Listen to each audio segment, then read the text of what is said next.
Even when at leisure, a gentleman is never idle. And with summer fast approaching, I thought it would be fun to explore some hobbies and outdoor pursuits that align with the values of tradition, chivalry, and etiquette. These 5 sports that I personally recommend you try this summer are rooted in tradition, heritage, and history. However, they are all fully accessible, even if you're starting completely from zero. I believe there is a myth that each of these sports is somewhat unavailable to the ordinary man, but I'm about to show you that that's completely not the case. And we will also cover the etiquette and history of each sport, including how to dress, whether you are a player or a spectator. Hello, my name is James, and I am on a mission to create a generation of gentlemen. If there were one sport that you could rely on to be included in this video, surely it would be golf. Golf has been the gentleman's sport since as far back as the 15th century. First, it was played on the windswept links of Scotland, and it still is. And since it's become adopted by royalty, world leaders, business elites, and simply many ordinary people who enjoy 18 holes on the weekend. What makes golf so gentlemanly isn't necessarily the history or the prestige of the game, it's more about the character with which it's played. Etiquette is incredibly important in golf. Whereas many sports are more about conquering your opponent or conquering the terrain, golf is more about composure, respect, and dignity. It's important that you respect the course, your fellow player, and also the pace of the game. In fact, I could make a whole video dedicated to golf etiquette, and maybe I will this summer. I know that many of you watching are actually keen golfers. But another reason you might enjoy playing golf is because of the attire. Standards on the golf course have slipped somewhat over the decades, but the uniform of golf remains fairly the same. It's a collared polo shirt, a pair of chinos or trousers, and then white golf shoes. There are brands that cater specifically to golfers. In fact, that's an entire industry of clothing. But you don't actually need to wear these performance fabrics or these branded clothes with logos everywhere. You can go and wear an elegant knit polo shirt, a braided belt, and a pair of white chinos on the course. And of course, the better you are at golf, the more outlandishly you can get away with dressing. It's no good turning up in a pair of go-to-hell pants if you're hacking around on 28. If you've never played golf before, the best place to start is at the driving range and with some lessons from your local PGA instructor. I was fortunate enough that my dad taught me how to play golf as a kid. I was somewhat of a protege, in fact. Then I didn't play for about 15 years, and I recently picked it up again. So I'm looking forward to hitting the clubs around here, around Chicago and Illinois over the summer. The second gentlemanly sport you might like to try this summer is even more accessible than golf. I'm talking about tennis. In many ways, tennis is the most elegant combat sport in the world. It began in French courts, was refined by British nobility, and today it remains the domain of those who stay graceful under pressure. Some traditions of tennis etiquette that I love are greeting your opponent at the net and shaking hands, conducting yourself in a gentlemanly way, no shouting, no smashing your rackets if you miss the point, and of course, the classic tennis white uniform. Tennis played a really crucial role in the development of the polo shirt. Despite the name, it was actually René Lacoste who brought the garment into tennis in the 1920s. We've associated it with the game, especially a white polo shirt, ever since. And the tennis sneaker, the white flat-soled shoe, has become a mainstay of casual fashion. So that's what you ought to wear if you're playing tennis, but maybe you're attending a game as a spectator. Depending on the gravity of the event, if you're going to Wimbledon in one of the more prestigious enclosures, you're going to dress differently than if you're just watching a game at your local court. But as a spectator, you might wish to wear a seersucker blazer, like I am today, perhaps with a white linen shirt underneath, a pair of tailored trousers or white jeans, and then for your shoes, perhaps some penny loafers or suede derbies. In fact, it's funny that I mentioned Wimbledon because every year we see photos coming out of celebrities looking incredibly well dressed, whether it's former players like Roger Federer or stars like David Beckham. Who else have we seen? Benedict Cumberbatch, Daniel Craig. They pull out the best of summer style for Wimbledon. And I think it's important to honor this when being a spectator, because you're not just watching a sport.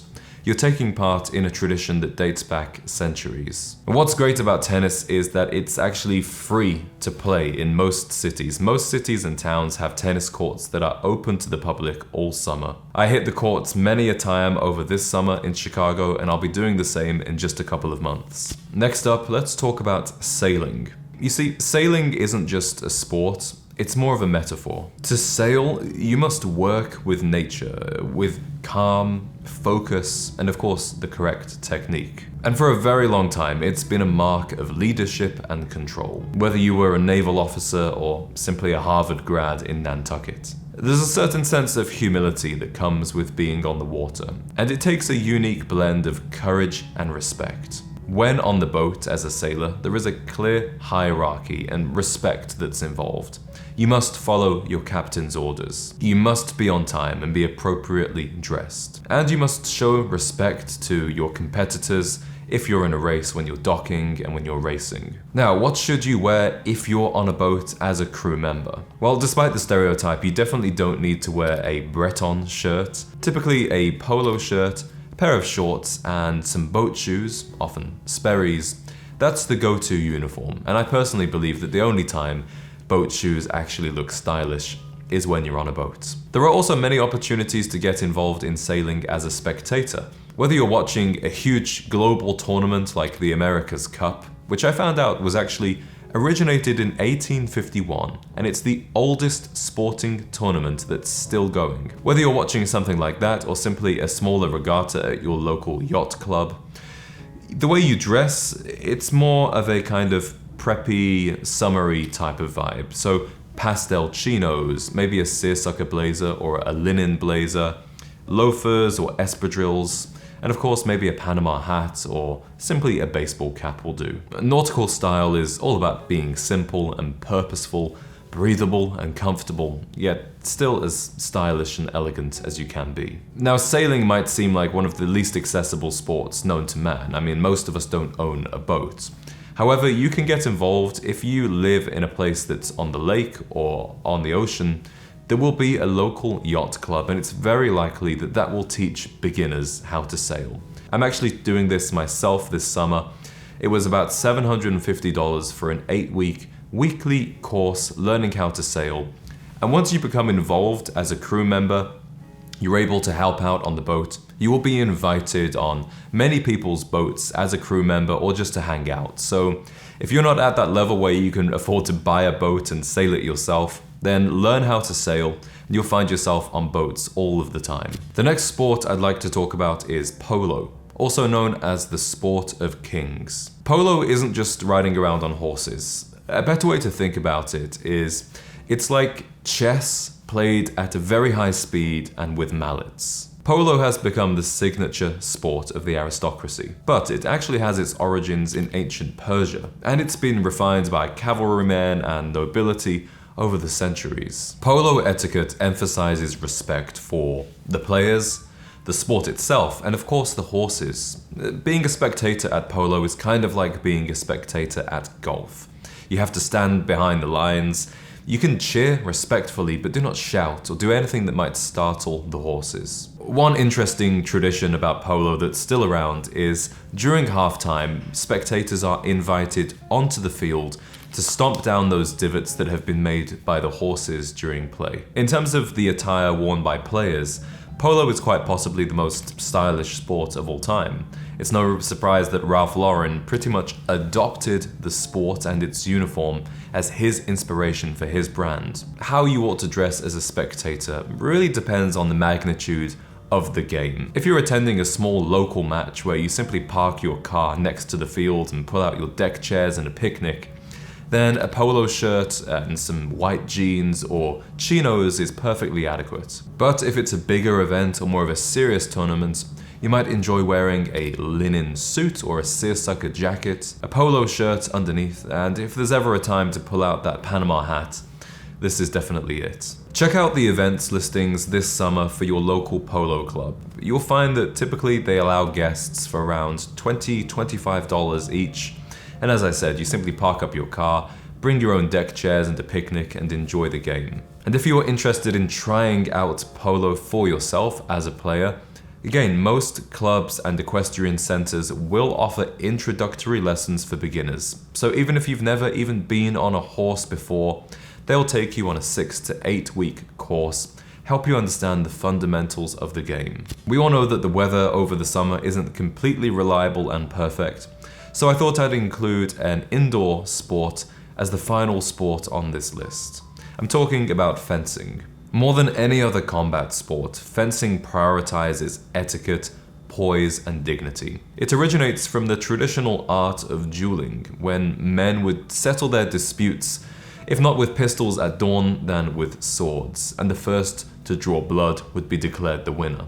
These days things are a little less barbaric, but many of the traditions remain the same. It is good etiquette to salute your opponent, the referee, and the audience. There must be no gloating in fencing. If you win, you must win with dignity, and you must respect the mask. Never take it off in anger. Always take it off with grace, even if you've lost. The fencing whites and the mask are a very distinctive look for the sport that hasn't really changed very much over the centuries. Although of course new technological developments and new fabrics have been introduced, and it's probably much more comfortable to be a fencer today than it was 100 years ago. But the monochrome whites and those clean lines make the uniform of fencing uniquely elegant. It's right up there with tennis, in my opinion. Outside of the Olympics, fencing isn't particularly popular as a spectator sport, and unless you are good friends or a family member of a fencer,